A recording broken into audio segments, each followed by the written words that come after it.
வணக்கம். உங்களை இந்த மாதிரி ஒரு புதிய வகுப்புல செஞ்சதுல எனக்கு ரொம்ப ரொம்ப சந்தோஷம். இன்னைக்கு நம்ம பார்க்க போறது என்னன்னா, ஒரு மனுஷன் மாம்சத்துல பிறக்கிறதுக்கும் ஆவியில பிறக்கிறதுக்கும் அவனோட பங்கும் காரியமும் ஒன்று இல்லை அப்படிங்கறத பார்க்க போறோம். இப்போ இங்க நான் ரெண்டு முக்கியமான விஷயம் சொல்லியிருக்கேன். அதுல முதல் விஷயம் மாம்சத்துல பிறக்கிறது, ரெண்டாவது விஷயம் ஆவியில பிறக்கிறது.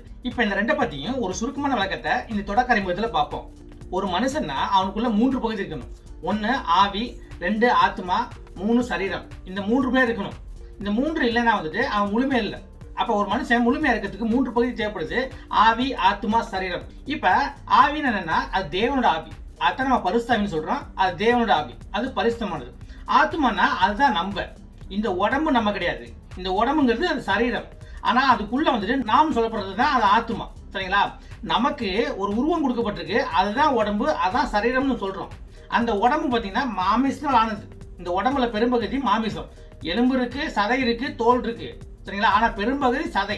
அதான் சொல்லப்பட்டிருக்கு. அப்ப ஆவினா பரிசுத்தாவின்னு சொல்லப்பட்டாச்சு, ஆத்மானா அதான் நம்மன்னு சொல்லப்பட்டாச்சு, சரீரம்னா அது மாமிசம் ஆனது. இதான் சொல்லப்பட்டிருக்கு. இப்ப இது மூன்று முக்கியம்.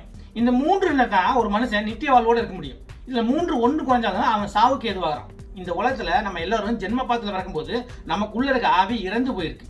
அப்படி இறந்து போயிருக்கனால ஆவி இல்லாம நம்ம வெறும் மாமிசத்தோட தான் பிறக்கிறோம். அப்படிங்கும்போது இதுதான் மாமிசத்துல பிறக்கிறது. அப்படி இந்த உலகத்துல ஆவி இல்லாம வெறும் மாமிசத்துல பிறந்த நம்ம திரும்பவும் அந்த ஆவியை பெற்றுக்கொள்றதுதான் ஆவியில பிறக்கிறது. அதான் மறுபடியும் பிறக்கிறது. அதான் மறுபிறப்புன்னு சொல்லப்பட்டிருக்கு. இந்த மாதிரி இந்த உலகத்துல நம்ம எல்லாரும் மாமிசத்துல பிறக்கிறதுக்கும் ஆவியில பிறக்கிறதுக்கும் நம்ம செய்யற காரியமும் பங்கும் ஒண்ணு இல்ல, நம்ம கையில இல்ல அப்படிங்கறத பார்க்க போறோம். அதான் இந்த கிளாஸ். இந்த கிளாஸ் ரொம்ப இன்ட்ரெஸ்டிங்கா இருக்கு. இந்த கிளாஸ்ல போவோமா? நீங்க எழுதிங்களா? இப்ப போவோம்.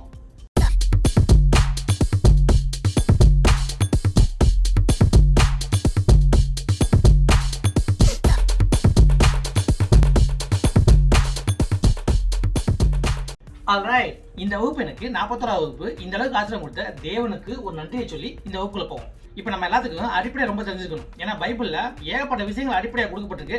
அந்த அடிப்படையான விஷயம் நமக்கு தெரியலனா ரொம்ப கஷ்டம். இப்ப ஒரு மனுஷன்னா அவனுக்குள்ள அடிப்படையா மூன்று விஷயம் இருக்கு: ஆவி, ஆத்மா, சரீரம். இதை பத்தி நான் ஏற்கனவே விளக்கமாக ஒரு 40 நிமிஷம் ஒரு கிளாஸ் போட்டிருக்கேன். ஆவி, ஆத்மா, சரீரம். அது 36வது கிளாஸ். அந்த கிளாஸை பார்த்து நீங்க பயன்படுங்க. அதே மாதிரி தான் தேவன் முதல்ல ஆதாமை படைக்கும் போதும் ஆவியோடும் ஆத்மாவோடும் சரீரத்தோடு தான் படைக்கிறார்.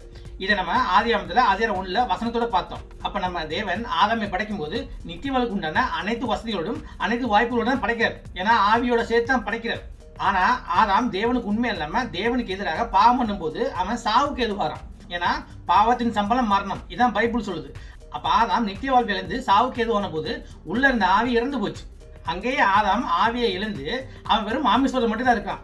அந்த மாதிரி மாமிசத்துல இருக்க ஆதாம் ஏவாளும் கூடி அவங்களுக்கு பிறக்கிற குழந்தைகளும் மாமிசத்துல தான் பிறக்குது.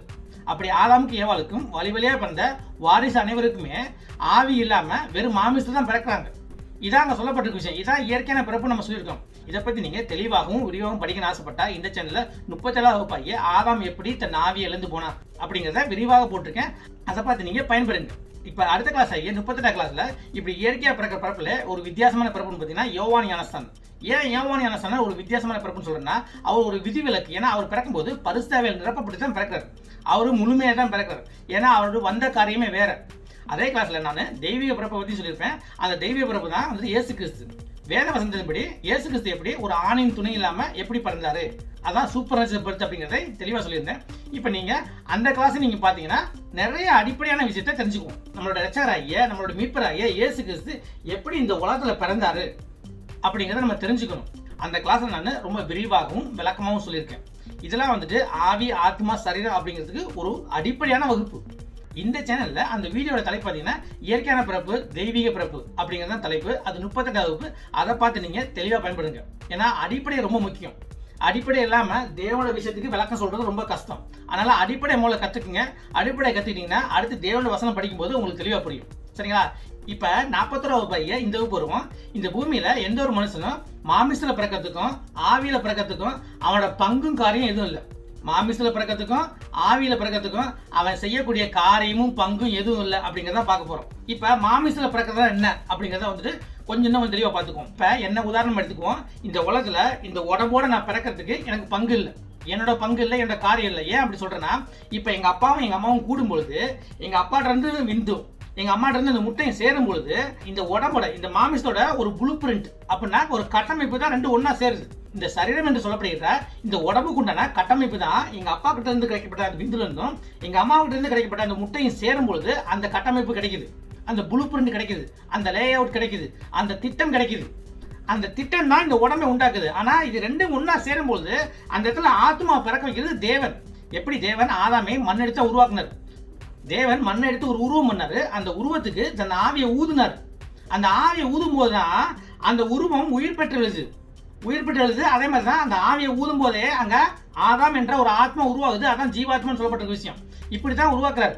அதே மாதிரி தான் எங்க அப்பாட்ட இருந்து அந்த விந்துவும் எங்க அம்மாட்ட இருந்து அந்த முட்டையும் ஒன்னா சேரும் பொழுது தேவன் நான் என்ற ஒரு ஆத்மாவை அங்க பறக்க வைக்கிறார். அந்த விந்துக்கும் முட்டைக்கும் இந்த உடம்போட ப்ளூ பிரிண்ட் தான் இருக்கே இல்லையா, இந்த உடம்போட கட்டமைப்பு தான் இருக்கு இல்லையா, நான் இல்லை. அங்க என்னை பிறக்க வைக்கிறது யாருன்னா அந்த கட்டமைப்புக்கு ஒரு ஆத்மாவை பிறக்க வைக்கிறது யாருன்னா தேவன். இதாங்க சொல்லப்பட்டிருக்கு. அப்ப நான் இந்த உலகத்துல மாமிசத்துல பிறக்கிறதுக்கு என்னோட பங்கு ஒண்ணு கிடையாது. ஏன்னா அந்த ஆத்மாவை கொடுத்தது தேவன். எங்க அம்மாட்ட எங்க அப்பாட்ட இருந்து அந்த உடம்போட கட்டமைப்பு தான் கிடைக்குது. அப்ப இந்த உலகத்துல மாமிசத்துல நான் பிறக்கணும்னா என்னோட பங்கும் காரியம் ஒண்ணும் இல்லை. நான் எதுவும் செய்ய முடியாது. நான் ஏதாவது செய்யணுமா நான் பிறக்கிறதுக்கு? இல்ல, தேவன் தான் அந்த ஒரு வாய்ப்பை கொடுத்தார். தேவன் தான் என்னை படைச்சார். அப்ப இந்த உலகத்துல நான் மாமிசத்துல பிறக்கிறதுக்கு என்னோட பங்கும் காரியமும் ஒண்ணும் இல்லைன்னு சொல்லி முதல் விஷயத்தை பார்த்துட்டோம்.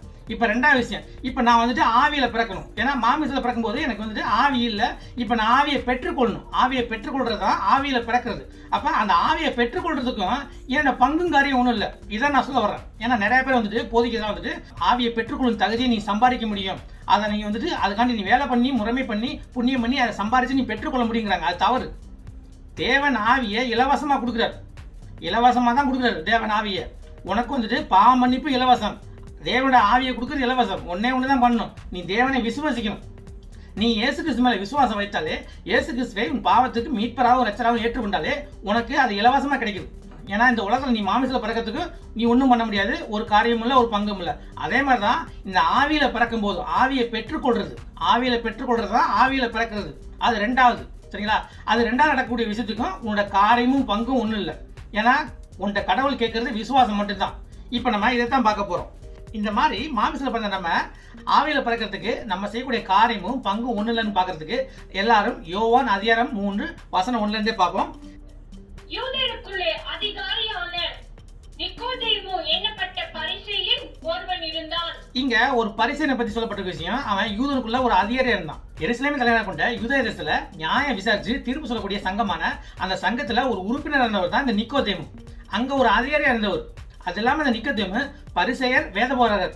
பரிசேயர்னா அதுக்குள்ள நடக்கிறத நான் அப்புறம் சொல்றேன். வேத போதகர்னா மக்களுக்கு தேவனோட வேதத்தை அப்படின்னா பழைய ஏற்பாட்டெல்லாம் வந்துட்டு சொல்லி கொடுக்குறவர். பழைய ஏற்பாட்டில் உள்ள ரூல்ஸ் ரெகுலேஷன் எல்லாம் படிச்சு மற்றவங்களுக்கு சொல்லி கொடுக்குறவர், அந்த வேலையில இருந்தவர். அப்ப அந்த ஒரு பொறுப்புல இருந்தவர் அவ்வளவு பெரிய ஆள். அவரை பத்தி தான் சொல்லப்பட்டிருக்க விஷயம். இப்ப பரிசேயர்னா உங்களுக்கு ஏற்கனவே ஒன்று சொல்லியிருக்கேன். அவங்க வந்துட்டு யாரு கூட சேர மாட்டாங்க. மற்றவங்களோட இந்த பரிசேயர் இருக்கவங்க என்ன நினைச்சிட்டு இருக்காங்கன்னா முறைமையை கடைப்பிடிக்கிறதுலையும் சட்டத்தை கடைப்பிடிக்கிறதுலையும் புண்ணியம் பண்றதுலையும் கடவுளுக்கு தொண்டு பண்றதுலையும் கடவுளுக்கு உகந்த மாதிரி வாழ்றதுலையும் பாவம் இல்லாம வாழ்றதுலையும் இவங்க மற்றவங்களோட ரொம்ப நல்லா பண்ணிட்டு இருக்காங்க.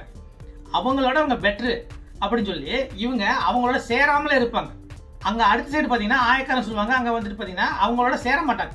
அப்ப யூத தேசத்துக்குள்ளேயே இந்த மாதிரி பொறுப்புல இருக்கவங்க நம்ம வந்துட்டு ஒரு பெரிய ஆச்சாரத்துல இருக்கோம், பெரிய ஒழுக்கத்துல இருக்கோம், பாவமே பண்ணல.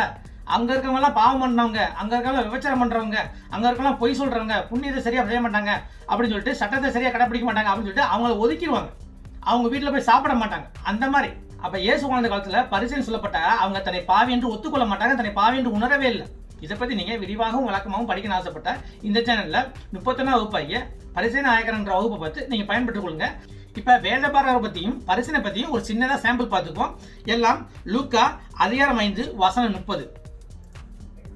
வேதபாரகரும் பரிசேயரும் அவருடைய சீஷருக்கு விரோதமாக முறுமுறுத்து, நீங்கள் ஆயக்காரரோடும் பாவிகளோடும் போஜனபானம் பண்ணுகிறது என்னவென்று கேட்டார்கள். இப்ப இங்க சொல்லப்பட்டிருக்க விஷயம் என்ன, வேதபாதகர்னா வேதத்தை சொல்லி கொடுக்குறவங்க, பரிசேயர்னா இந்த முறைமையும் புண்ணியத்தையும் சட்டத்தையும் ஒழுங்கா கடைபிடிக்கிறோம் அப்படின்னு நினைச்சிட்டு இருந்தவங்க. அப்படின்னா தன்னை பாவி என்று உணராதவங்க என்ன சொல்றாங்கன்னா, என்ன இயேசு கிறிஸ்து பாவிகளோடையும் அந்த கூலிக்காரங்களோட உட்காந்து சாப்பிட்டு இருக்காரு அப்படின்னு சொல்லி முறுமுறுத்து இயேசுவோட சீடர்கிட்ட சொல்றாங்க. அப்ப தன்னை பாவி என்று அவங்க ஒத்துக்கல. அப்ப பாவம் இல்லாம நாங்க இங்கிட்டு இருக்கோம், ஆனா இயேசு கிறிஸ்து பாவிகளோட உட்காந்து அங்க சாப்பிட்டுட்டு இருக்காரு, அவரோட விருந்து பண்றாரு அப்படின்னு சொல்லி சொல்றாங்க. பரிசேயர் எப்பயுமே ஆயக்காரங்களோட சாப்பிட மாட்டாங்க, அவங்களோட பழக்கம் வச்சுக்க மாட்டாங்க. பரிசேயரும் வேதபாரரும் தங்களை பெரிய நீதிமான் நினைச்சுக்கிட்டு நம்ம தான் நீதியை கை கொள்றோம், நாங்க தான் நீதியை நிலைநாட்டுறோம், நாங்க தான் நடமாடும் நீதிமன்றம் அப்படின்னு சொல்லி தங்களை பிரிச்சுக்கிறாங்க. மற்றவங்களெல்லாம் பார்த்து சொல்றாங்க அவங்க எல்லாம் பாவிகள். ஆனா இயேசு கிறிஸ்து அவங்களோட சரிக்கு சமமா பந்தியில உட்காந்து சாப்பிட்றத அவங்களால தாங்கிக்க முடியல. இங்க சொல்லப்பட்ட விஷயத்தை பாருங்க, நீங்கள் ஆயக்காரரோடும் பாவிகளோடும் போஜன பானம் பண்ணுகிறது என்ன என்று கேட்டார்கள். அப்ப பரிசேயர் கேட்ட விஷயம் தான், ஆயக்காரனோடையும் அந்த பாவிகளோடையும் உட்காந்து நீங்க சாப்பிட்டு குடிச்சிட்டு இருக்கீங்களே அதுக்குண்டான காரியம் என்ன அப்படின்னு கேட்கிறாங்க. அப்ப இந்த வசனத்தின்படி அங்க இருந்த பரிசேயர்கள் தங்களை பாவி என்று உணரவும் இல்லை, தங்களை பாவி என்று எண்ணவும் கிடையாது, தங்களை நீதிமான் என்று நினைத்திருந்தார்கள். ஆனா அங்க இருந்த கூலிக்காரங்களையும் அங்க இருந்த ஆயக்காரங்களையும் பாவிகள்னு சொல்லிட்டாங்க. அப்ப இவங்க ஒரு குரூப், அவங்க ஒரு குரூப். அந்த பாவியோட குரூப்ல போய் இயேசு கிறிஸ்து உட்காந்து சாப்பிட்டுட்டு குடிச்சிட்டு இருக்காரு அப்படின்னு சொல்லி இவங்க கேட்கறாங்க. இப்ப அதுக்கு இயேசு கிறிஸ்து என்ன சொன்னாங்க பார்ப்போம். இயேசு அவர்களுக்கு பிரதியுத்தரமாக, பின் யானைகளுக்கு வைத்தியன் வேண்டியதே அல்லாமல் சுகமுள்ளவர்களுக்கு வேண்டியதில்லை. இப்ப இங்க இயேசு கிறிஸ்து தெளிவான ஒரு விஷயம் சொல்லிருக்காரு. நோய் எவனுக்கு வந்துச்சோ அவனுக்கு தான் வந்துட்டு மருத்துவம் தேவைப்படும், நோய் இல்லைன்னா மருத்துவம் தேவையில்லை. ஆனா நல்லா யோசிச்சு பாருங்க, நம்ம ஜென்ம பாவத்துல பிறக்கிறோம்னா மாமிசத்தோட தான் பிறக்கிறோம், ஆவி இல்லாம பிறக்கிறோம், அப்ப குறையோட பிறக்கிறோம். அப்ப நம்ம எல்லாம் பாவத்துல பிறக்கிறோம் அப்படின்னா நம்ம எல்லாத்துக்குமே இயேசு கிறிஸ்து தேவை. அதை ஏன் வச்சுக்கோங்க, இதில் தான் அடிப்படையான விஷயத்துல நம்ம தெளிவா இருக்கணும். அடிப்படையான விஷயத்துல பார்க்கும்போது நமக்கு ஆவி இல்லை, ஆவி இல்லைன்னா நித்திய வாழ்வு இல்லை, அப்ப நமக்கு சாவு நிச்சயம். அப்ப நம்ம பாவத்துல பிறந்திருக்கோம் அர்த்தம். அப்படிங்கும்போது நம்ம வந்துட்டு நோய் விட்டு இருக்கோம். என்ன பாவங்கிற ஒரு நோய் இருக்கு நம்மளுக்கு. அந்த நோயை போக்கும்னா இயேசு கிறிஸ்துங்கிற மருத்துவம் வேணும். அந்த மருந்து தான் இயேசு கிறிஸ்துவோட ரத்தம் தான் அந்த மருந்து. அப்ப இயேசு கிறிஸ்து மேல விசுவாசம் வச்சு இயேசு கிறிஸ்து ரத்தத்தை மேல விசுவாசம் வச்சுன்னா நம்ம மீட்கப்படுறோம், நம்ம ரட்சிக்கப்படுறோம். இதான் அங்க சொல்லப்பட்டிருக்கு. அப்ப இயேசு கிறிஸ்து அந்த பரிசேயன் சொன்ன விஷயம் என்னன்னா, நோய் உற்றவங்களுக்கு கண்டிப்பா மருத்துவம் தேவை. அவங்கெல்லாம் பாவி நினைச்சதால தான் அவங்க என்னை ஏத்துக்கிட்டாங்க. நீங்க ஏன் என்னை ஏத்துக்கலன்னா நீங்க உங்களுக்கு உத்தமம் நினைச்சிட்டு இருக்கீங்க, அதான் நீங்க என்னை ஏத்துக்கல அப்படின்னு சொல்லி இங்க தெளிவா சொல்லப்பட்டிருக்க விஷயம். இப்ப அடுத்து, நீதிமான்களை அல்ல பாவிகளையே மனம் திரும்புகிறதற்கு அழைக்க வந்தேன் என்றார். இங்க இயேசு கிறிஸ்து சொல்லிட்டாரு, பாவிகளை தான் மனம் திரும்பி அழைக்க வந்தேன். ஆனா இயேசு கிறிஸ்து தெரியும், இந்த உலகத்துல ஒருத்தருமே உத்தமன் கிடையாது, எல்லாருமே பாவி தான், எவனுமே நீதிமன் கிடையாது. அப்ப அவர் எல்லா இடத்துலையும் தான் மனம் திரும்பி அழைக்க வந்தாரு. ஆனா இந்த பரிசேயரும் வேதபாரரும் தங்களை பாவி என்று எண்ணவும் கிடையாது, உணர்வும் கிடையாது. இதான் அங்க சொல்லப்பட்ட விஷயம். இப்படித்தான் பரிசேயரும் அந்த வேதபாரரும் இருந்திருக்காங்க. அந்த மாதிரி ஒரு குரூப்ல இருந்தவர் தான் இந்த நிக்கோதேமு. சரிங்களா? இப்ப நிக்கோதேமு தான் இங்க வராரு. இப்ப நிக்கோதேமு பத்தி தான் படிக்க போறோம். கடவுள் நிக்கோதேமு வச்சு தான் நிறைய விஷயங்கள் நமக்கு சொல்லியிருக்காரு. சரிங்களா? இப்ப பழைய படிக்கு யோவான் அதிகாரம் 3 வசனம் 1ல இருந்து பார்ப்போம். யூதருக்குள்ளே அதிகாரியான நிக்கோதேமு என்னப்பட்ட பரிசேயன் ஒருவன் இருந்தான். இங்க யூதனுக்குள்ள அதிகாரியா இருந்த நிக்கோதேமு பத்தி சொல்லப்பட்ட விஷயம், அவன் ஒரு பரிசேயன். பரிசேயனா உங்களுக்கு நல்லா தெரியணும், அவங்கெல்லாம் வந்துட்டு தேவனோட ராஜ்யத்துக்கு நுழையறதுக்கும் சொர்க்கத்துக்கு போறதுக்கும் தான் செய்த நன்மைகளையும் புண்ணியங்களையும் உதவிகளையும் அதே மாதிரி அவங்க கடைபிடித்த முறைமைகளையும் சட்டங்களையும் சம்பிரதாயங்களையுமே நம்பி இருந்தாங்க. ஏன்னா அவங்க வந்துட்டு தேவனோட ராஜ்யத்துக்குள்ள போறதுக்கு அவங்க செய்த காரியத்தை நம்பி இருந்தாங்க. அவங்க வந்துட்டு தேவனோட இறக்கத்தையோ தேவனிருந்து பாவம் மன்னிப்போ எதிர்பார்க்கல. ஏன்னா அவங்க தன்னோட பாவத்தை உணரவே இல்லை, தன்னை பாவி என்று எண்ணவும் கிடையாது. அந்த மாதிரி இருந்தவங்க தான் பரிசேயன். அந்த மாதிரி இருந்த பரிசேயனாய நிக்கோதேமு ஒரு ராத்திரியில இயேசு கிறிஸ்து வந்து சந்திக்கிறார். அப்படி சந்திக்கும் போது அவர் என்ன சொன்னாங்க பார்ப்போம். அவன் ராக்காலத்திலே இயேசுவினிடத்தில் வந்து, ரபி, நீர் தேவனிடத்திலிருந்து வந்த போதகர் என்று அறிந்திருக்கிறோம். ஏனெனில் ஒருவனும் தன்னுடனே தேவன் இராவிட்டால் நீர் செய்கிற இப்படிப்பட்ட அற்புதங்களை செய்ய மாட்டான் என்றான். உங்களுக்கு எல்லாத்துக்குமே தெரியும், இந்த நிக்கோதேமு ஒரு போதகன் தான். இந்த நிக்கோதேமு பழைய ஏற்பாட்டை படிச்சு அங்க இருந்த இஸ்ரேல் மக்களுக்கு அதை பத்தி போதிக்கிறதா நிக்கோதேமு. அப்படி இருந்த நிக்கோதேமு இயேசு கிறிஸ்துவை பார்த்து போதகரேன்னு சொல்றாரு. அப்ப நிக்கோதேமோட இயேசு கிறிஸ்து பெரிய லெவலுங்கிறத அவர் ஒத்துக்கிட்டாரு. அப்ப நிக்கோதேமு சொல்றாரு, தேவன் உங்க கூட இருந்தா தான் நீங்க செய்யற இந்த காரியமான அற்புதங்களையும் அடையாளங்களும் செய்ய முடியும், இல்லைன்னா அந்த மாதிரி செய்ய முடியாது. அப்ப நீங்க தேவன் தான் வந்தீங்கன்னு சொல்லி நான் ஒத்துக்கிறேன் அப்படின்னு சொல்லி ஒரு ஒத்துக்கிட்டார். ஏன்னா நிக்கோதேமால அற்புத அடையாளம் செய்ய முடியாது, ஆனா இயேசு கிறிஸ்து நிறைய அற்புதங்களையும் அடையாளம் செய்யறாரு. இந்த மாதிரியான வார்த்தைகளை இயேசு கிறிஸ்து பார்த்து நிக்கோதேமு சொல்றாரு. அப்படி சொல்லும் போது இயேசு கிறிஸ்து நிக்கோதேமுக்கு பதில் சொல்றாரு. அப்ப நிக்கோதேமுக்கு அவர் ஒரு வார்த்தை சொல்லணும், சொர்க்கத்துக்குள்ள போறதுக்கு நீங்க செய்யற காரியம் முக்கியம் இல்ல, தேவனாகிய நான் செய்த காரியம் ரொம்ப முக்கியம் அப்படின்னு சொல்லி சொல்றதுக்கு ஒரு உதாரணம் சொல்றாரு. அது என்ன உதாரணங்கிறத இப்ப பார்ப்போம். இயேசு அவனுக்கு பிரதியுத்தரமாக, ஒருவன் மறுபடியும் பிறவாவிட்டால் தேவனுடைய ராஜ்யத்தை காண மாட்டான் என்று மெய்யாகவே மெய்யாகவே உனக்கு சொல்லுகிறேன் என்றார். தேவன் நிக்கோதேமை பார்த்து உண்மையில சொல்றேன், இதை நல்லா கேட்டுக்குங்க. இதே மாதிரி தான் நம்மளும் நல்லா கேட்டுக்கணும். இன்னைக்கு நம்மளும் வந்துட்டு நிக்கோதேமை மாதிரியே காரியம் பண்ணி புண்ணியம் பண்ணி உதவியல் பண்ணி சட்டத்தை முறைமைகளையும் சரியா கடைபிடிச்சு தேவனுடைய ராஜ்யத்துக்குள்ள உள்ள போக முயற்சி பண்றோம். ஆனா அது தவறு. தேவன் சொல்ற ஓமையை பாருங்க, சரியான ஒரு ஓமை எடுத்துக்கார். அவர் பிறப்புங்கிற ஒரு ஓமை எடுக்கிறார். அந்த வார்த்தையை பாருங்க, ஒருவன் மறுபடியும் பிறவாவிட்டால். அப்ப நான் ஏற்கனவே பிறந்திருக்கிறேன், அவ திரும்ப பிறக்கணும்னு சொல்றது பாத்தீங்கன்னா, நீ வந்துட்டு ஆவியில பிறக்கணும் அப்படிங்கிற. அப்ப மறுபடிங்கிற வார்த்தை ரொம்ப முக்கியம். நீ ஏற்கனவே பிறந்திருக்கிற, நீ திரும்ப பிறக்கணும், அதான் மறுபடிங்கிறது அர்த்தம். நான் முதல்ல இந்த மாமிசத்துல பிறக்கிறதுக்கு என்னோட பங்கும் காரியம் ஒண்ணுன்னு சொல்லி உங்களுக்கு ஏற்கனவே விளக்கம் சொல்லிட்டேன். அப்ப முதல் தடவை நான் பிறந்த பிறப்பாகிய இந்த மாமிச பிறப்புக்கு என்னோட காரியமும் பங்கும் ஒண்ணு இல்லை. அப்ப என்னை அவர் என்ன சொன்னாரு, மறுபடியும் பிறக்க சொல்லியிருக்காரு. அப்ப முதல் பிறப்புக்கே என்னோட காரியம் பங்கு ஒண்ணு இல்லை. அப்ப நான் மறுபடியும் பிறக்கணும், அது ஆவியில பிறக்கிறது. அப்ப அந்த ஆவியில பிறக்கிறதுக்கு என்னோட பங்கும் காரியம் ஒண்ணு இல்லைன்னு அவர் சொல்லிட்டு இருக்காரு. ஆனா இன்னைக்கு நம்மளாம் வந்துட்டு நம்ம செய்யற காரியத்தையும் புண்ணியத்தையும் நம்ம கடைபிடிக்கிற முறைமைகளையும் சட்டங்களையும் நம்பி இருக்கிறோம். அப்ப நம்மலாம் எப்படி முயற்சி பண்றோம்னா, நம்ம செய்யற காரியங்களாகிய புண்ணியங்களையும் உதவிகளையும் நன்மைகளையும் கடைபிடிக்கிற முறைமைகளாகிய சட்டங்களையும் நியாயப்பிரமாணங்களையும் வச்சு ஒரு தகுதியை ஏற்படுத்தி கொண்டு நம்ம தேவன ராஜ்யத்துக்குள்ள நுழையத்துக்கு முயற்சி பண்றோம். ஆனா தேவன் சொல்றாரு, அதெல்லாம் தேவையில்லை, அந்த காரியமெல்லாம் ஒத்து வராது, நான் செய்யற காரியம் தான் ஒத்து வரும் அப்படின்னு சொல்றாரு. அப்பனா நான் உன்னோட பாவங்கள் மன்னிக்கப்படணும். ஏன்னா இந்த காரியத்தினால வந்துட்டு பாவங்கள் மன்னிக்கப்படாது. நம்ம செய்யற உதவினாலையும் நம்ம கடைபிடிக்கிற முறைமையினாலையும் சட்டத்தினாலையும் நம்ம பாவங்கள் மன்னிக்கப்படாது. அப்ப தேவன் செய்த இந்த காரியம் தான் பாவத்தை மன்னிக்கும். தேவனோட ரத்தம் தான் பாவத்தை கழுவும். இயேசு கிறிஸ்துவோட ரத்தம் தான் பாவத்தை கழுவும். அதான் அவர் சொல்றாரு, அது உங்க காரியம் கிடையாது, என் காரியம் அப்படிங்களா, அதை புரிஞ்சுடுங்க. அதனால தான் அவர் பிறப்புங்கிற ஒரு உப்புமையை தேர்ந்தெடுக்காரு. நல்லா பாருங்க, ஒருவன் மறுபடியும் பிறவாவிட்டால் தேவன ராஜ்யத்தை காண மாட்டான். அப்ப பார்க்கவே முடியாதுங்கிறார். உள்ள போறது ரெண்டாவது, நீ பார்க்க முடியாதுங்கிறார். அப்ப பாக்குறதுக்கே நீ மறுபடியும் பிறக்கணும், அது ஆவியில பிறக்கணும். ஆவியில பிறக்கிறதுனா அது வந்துட்டு தேவன் தான் உனக்கு செய்யப்படுறாரு. இப்ப ஒருத்த ஆவியில பிறக்கணும்னா அந்த காரியத்தை தேவன் தான் செய்யப்படுறாரு. அந்த காரியத்தை தேவன் உனக்கு செய்யணும்னு ஆசைப்பட்டா நீ தேவன் மேல விசுவாசம் வைக்கணும். உன்னை பாவி என்று உணர்ந்து அவரை மீட்பராகவும் இரட்சராகவும் உன் பாவத்துக்கு நீ தேர்ந்தெடுக்கும் போது அவர் தான் உனக்கு ஆவியை கொடுத்து உன்னை மறுபடியும் பிறக்க வைக்கிறார். இதான் அங்க சொல்லப்பட்டிருக்க விஷயம். ஏன் தெரியுமா, நிக்கோதேமுக்கு அவரு இந்த மாதிரி ஒரு ஓமை எடுத்து சொல்லியிருக்காரு. அவன் வந்துட்டு ஒரு போதகன், அவனுக்கு ஒழுங்கா தெரிஞ்சா தான் அவன் வெளியில போய் போதிக்க முடியும். அவனுக்கே ஒழுங்கா தெரியலன்னா அவன் எப்படி வெளியே போய் போதிக்கிறது? அப்ப இந்த மாதிரி அவர் ஆரம்பிக்கிறார். இந்த மாதிரி தேவன் பிறப்பு என்ற உப்புமையை வைத்து நிக்கோதேமுக்கு சொல்ற விஷயம் நிக்கோதேமுக்கு புரியல. இப்ப நிக்கோதேமு கேள்வி கேட்கிறார். என்னங்க பார்ப்போம். அதற்கு நிக்கோதேமு, ஒரு மனுஷன் முதிர் வயதாய் இருக்கையில் எப்படி பிறப்பான்? அவன் தன் தாயின் கர்ப்பத்தில் இரண்டாம் தரம் பிரவேசித்து பிறக்க கூடுமோ என்றான். இப்ப நல்லா பாருங்க, இப்ப இன்னமும் நிக்கோதேமு தான் செய்யக்கூடிய காரியத்தை தான் கேட்கிறாரு. அப்ப ஒருத்தன் எப்படி திரும்ப ரெண்டாவது பிறக்க முடியும்? ஏற்கனவே பிறந்து வயசாகி போச்சு, திரும்ப நான் வந்துட்டு தாயின் கற்பத்துக்குள்ள போய் திரும்ப பிறக்க முடியுமா? அப்ப நிக்கோதேமு சொல்றதெல்லாம் நான் என்ன செய்யணும் கேட்கிறாரு. ஆனா தேவன் சொல்றது பாத்தீங்கன்னா, நீ ஒன்னும் செய்ய முடியாது, நீ ஒன்னும் செய்ய முடியுங்கிறாரு. ஏன்னா முதல் தடவை பிறக்கும் போதே உனக்கு காரியம் பங்கு இல்ல, நீ ரெண்டாவது தடவை பிறக்கிறதுக்கு உனக்கு ஒன்னும் இல்லை அப்படிங்கறத தெளிவா சொல்றாரு. ஆனா நிக்கோதேமு இன்னும் கேட்கிற விஷயம், நான் என்ன பண்ணும்? ஏற்கனவே நான் பிறந்து வயசானவன் ஆயிட்டேன், திரும்ப நான் தாயின் கருப்பத்துக்குள்ள போய் திரும்ப நான் பிறந்து வெளியே வரணுமா அப்படின்னு கேட்கிறாரு. அப்ப இன்னமும் நிக்கோதேமுக்கு நான் என்ன பண்ணும், என்னோட காரியம் என்ன கேட்கிறாரு. ஆனா தேவன் சொல்றது வந்து பாத்தீங்கன்னா, இந்த பிறப்புங்கிற ஊமையை வச்சு உன் காரியம் ஒண்ணும் இல்லை அப்படிங்கறதான் சொல்றாரு. சரிங்களா? இப்ப அடுத்து இயேசு பிரதியுத்தரமாக, ஒருவன் ஜலத்தினாலும் ஆவியினாலும் பிறவாவிட்டால் தேவனுடைய ராஜ்யத்தில் பிரவேசிக்க மாட்டான் என்று மெய்யாகவே உனக்கு சொல்லுகிறேன். இந்த அதிகாரத்துல இந்த 5ஆம் வசனத்தை நிறைய பேர் வந்துட்டு நிறைய ஊழியக்காரங்க முறைமைக்கு பெரும்பாலும் பயன்படுத்துறாங்க. தேவன் சொல்றாரு, முறைமையை நீ கடைபிடிக்கலாம், ஆனா அந்த முறைமையா வை, அதனால வந்துட்டு நீ உள்ள போக முடியும்னு நினைக்காது. தேவன் இந்த உண்மையில தெளிவா சொல்றது பாத்தீங்கன்னா, முறைமையினாலும் காரியத்தினாலும் நீ தேவன் ராஜ்யத்தை அடைய முடியாது.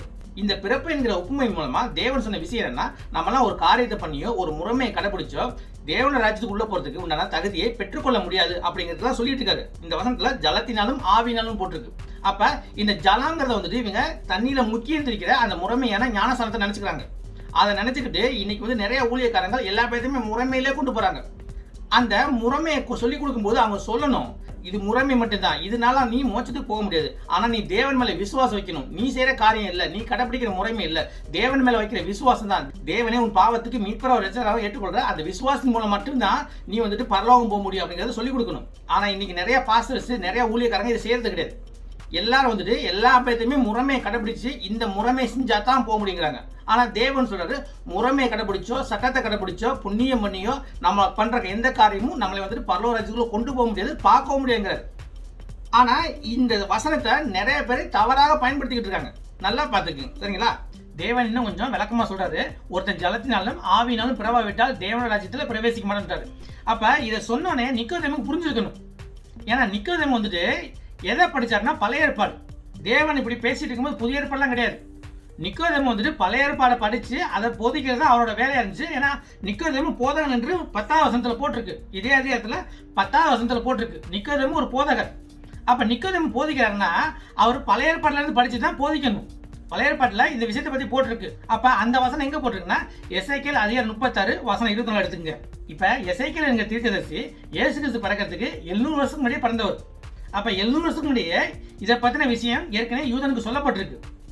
நான் உங்களை பிறத்திலிருந்து அழைத்து உங்களை சகல தேசங்களிலும் இருந்து சேர்த்து உங்கள் சுய தேசத்திற்கு உங்களை கொண்டு வருவேன்.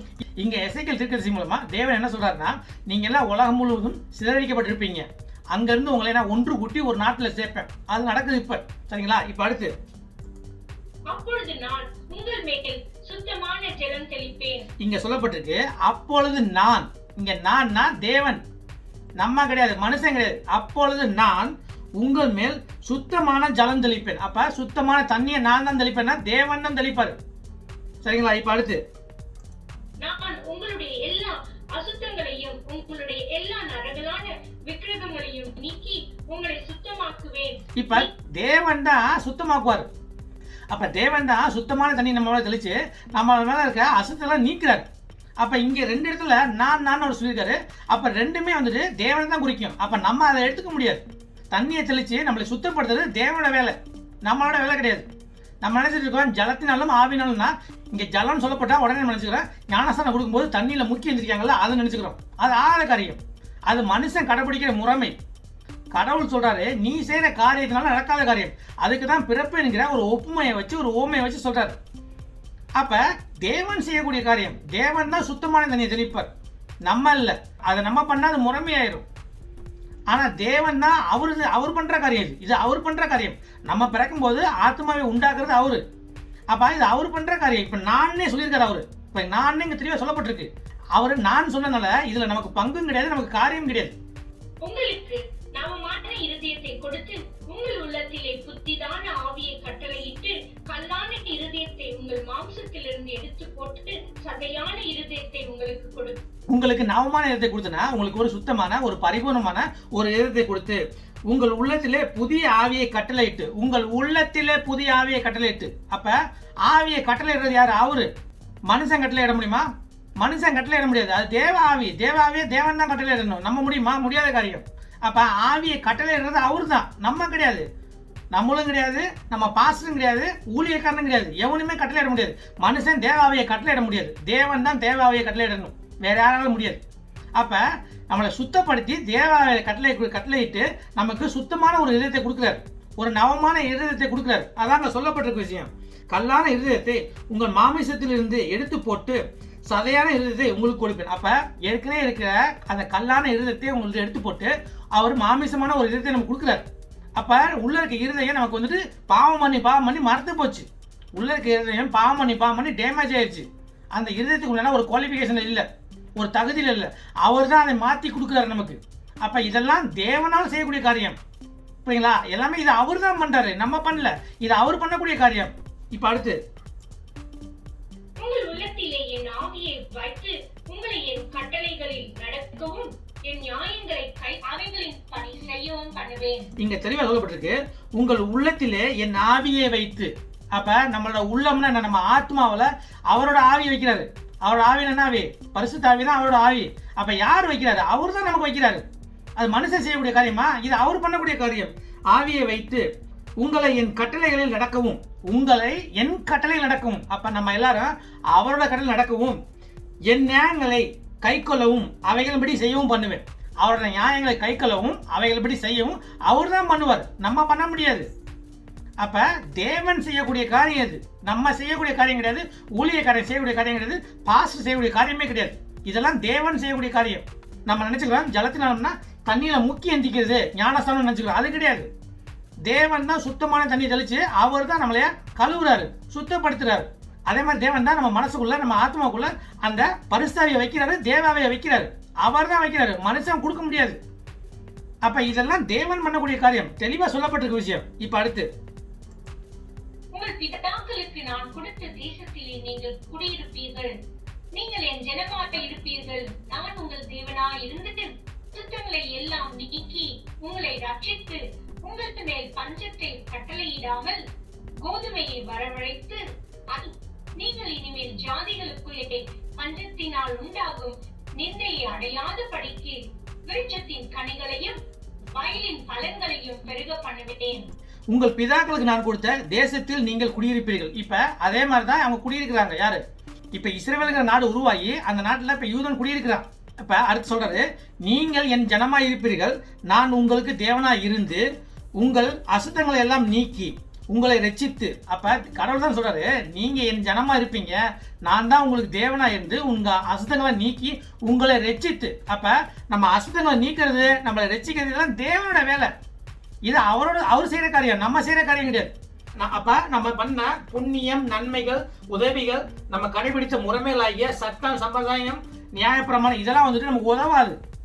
நம்ம மறுபடியும் பிறக்கிறதுக்கு உதவாது, நம்ம பாவத்தையும் மன்னிக்காது, நம்ம பாவத்தையும் போக்காது, நம்ம நீதிமான் ஆக்காது, நம்ம சொர்க்கத்துக்கும் போக முடியாது.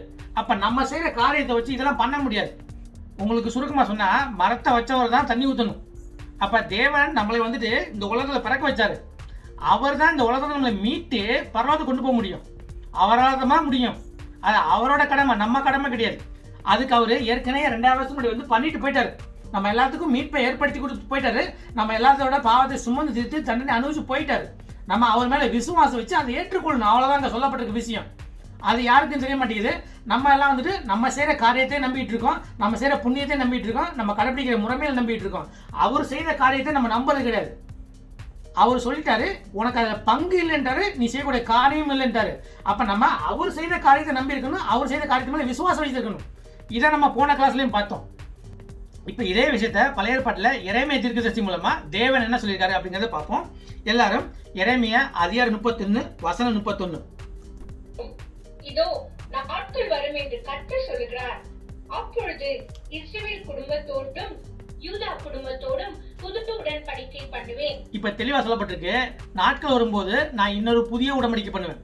ஏற்கனவே தேவன் யூதன் கிட்ட வந்துட்டு ஒரு பழைய உடன்படிக்கை பண்ணாரு மோசையை வச்சு. அதான் வந்துட்டு சட்டத்தின் பிரமாணம், சரிங்களா? அதான் நியாய பிரமாணம் சொல்லப்பட்டிருக்கு, அதான் சட்டத்தின் பிரமாணம் சொல்லப்பட்டிருக்கு. இன்னொரு புதிய உடன்படிக்கை பண்ணுவேங்க.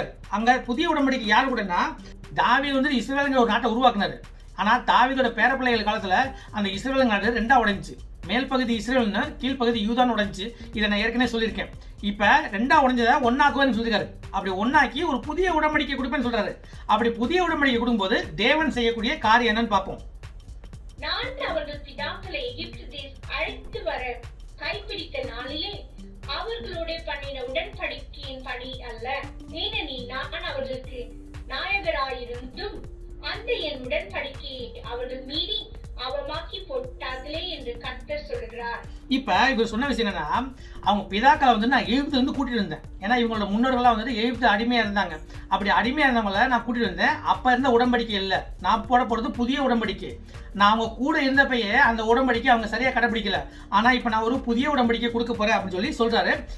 அந்நாட்களுக்கு பிற்பாடு நான் இஸ்ரவேல் குடும்பத்தோட உடன்படிக்கையாவது, நான் என் நியாய பிரமாணத்தை அவர்கள் உள்ளத்திலே வைத்து அதை அவர்கள் இருதயத்திலே எழுதி, நான் அவர்கள் தேவனாய் இருப்பேன், அவர்கள் என் ஜனமாய் இருப்பார்கள் என்று கர்த்தர் சொல்லுகிறார். இப்ப அந்த உடன்படிக்கை என்னங்கறத சொல்லப்பட்டிருக்கு.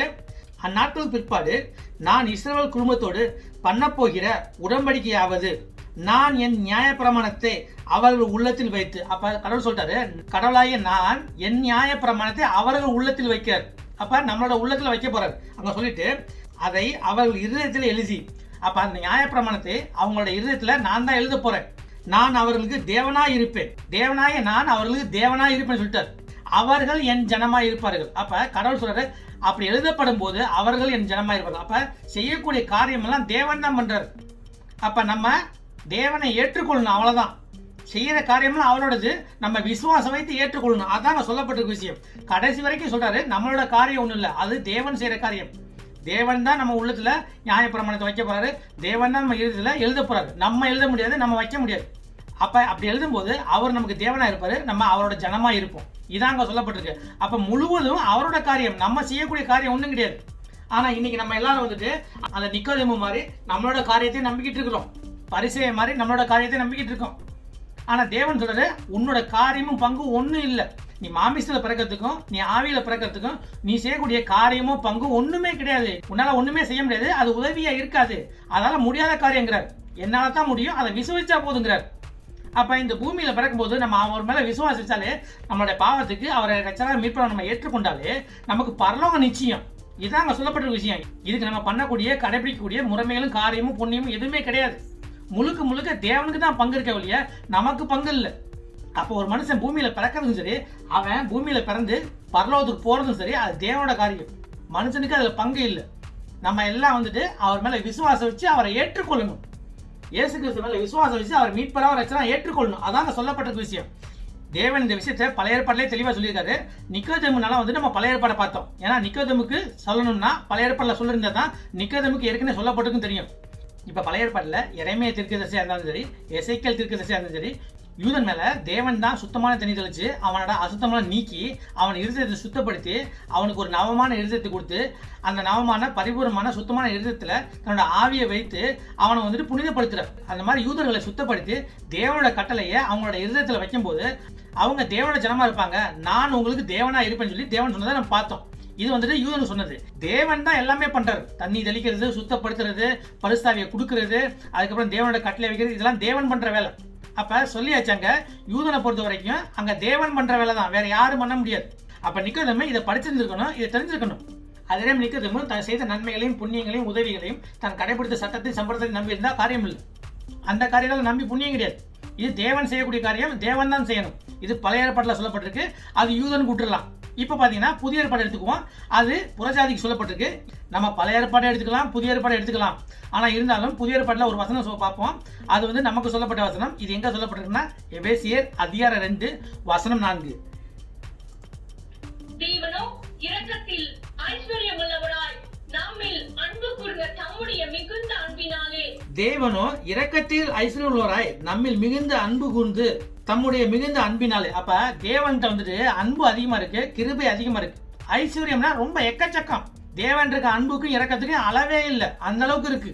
அக்கிரமங்களில் மரித்தவர்களாய் இருந்த நம்மை கிறிஸ்துவுடனே கூட உயிர்ப்பித்தார், கிருபையினாலே ரட்சிக்கப்பட்டீர்கள். இங்க தெளிவா சொல்லப்பட்டிருக்கு, அக்கிரமங்களினால் மரித்தவர்களாய் இருந்த நம்மை. நம்ம பாவம் செஞ்சால சாவு நமக்கு நிச்சயம், பாவம் செஞ்சா சாவு நிச்சயம். ஆனா அப்படி இருந்த நம்மளைய இயேசு கிறிஸ்துவோட நம்மளை உயிர்ப்பித்தார். அது காரணம் என்ன? கிருபையினால நம்ம ரட்சிக்கப்பட்டோம், இரக்கத்தினாலதான் நம்ம ரட்சிக்கப்பட்டோம். தேவன் நம்மளை இறக்க வச்சனால நம்ம ரட்சிக்கப்பட்டோம், இல்லைன்னே கிடையாது. கிறிஸ்து இயேசுவுக்குள் அவர் நம்மிடத்தில் வைத்த தயவினாலே நம்முடைய கிருபையின் மகா மேன்மையான ஐஸ்வர்யத்தை வருங்காலங்களில் விளங்க செய்வதற்காக கிறிஸ்து இயேசுவுக்குள் நம்மை அவரோட கூட எழுப்பி உன்னதங்களிலே அவரோட கூட உட்காரவும் செய்தார். நம்ம எல்லாரும் இயேசு கிறிஸ்துவை நம்மளோட பாவத்துக்கு மீட்பரா ரட்சகரா ஏற்றுக்கொள்ளும் போது இயேசு கிறிஸ்துக்குள் நம்ம எல்லாத்தையும் உயிரோட எழுப்பி பரலோகத்துல அவரோட கூட உட்காரவும் பண்றாரு.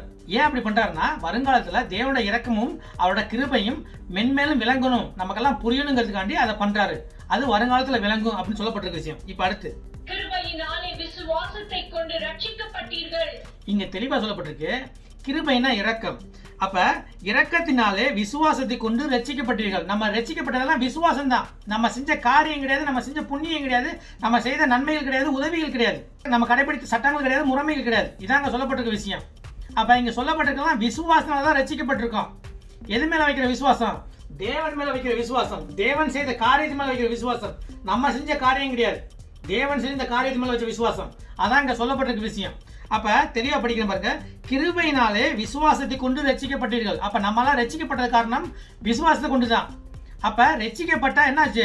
நமக்கு பரிசாவி கிடைச்ச மாதிரி. பரிசாவி கிடைச்சா நம்ம மறுபடியும் பிறந்த மாதிரி. மறுபடியும் பிறந்தா நம்ம எப்படி பரலோகம் போயிடலாம், பரலோகத்தை காணவும் முடியும், பரலோகத்துக்கு போக முடியும், தேவன் கூட உட்காரவும் முடியும். பரலோகத்துல தேவன் கூட பக்கத்துல சேர் போட்டு உட்கார முடியும். இதாங்க சொல்லப்பட்டிருக்க விஷயம். சரிங்களா? அப்ப நம்ம செஞ்ச காரியத்தினால நம்ம பரலோகம் போக முடியாது. கிருபையினாலே விசுவாசத்தை கொண்டு ரட்சிக்கப்பட்டீர்கள் போட்டிருக்கு. அப்ப விசுவாசம் தான் நமக்கு ரட்சிப்பு.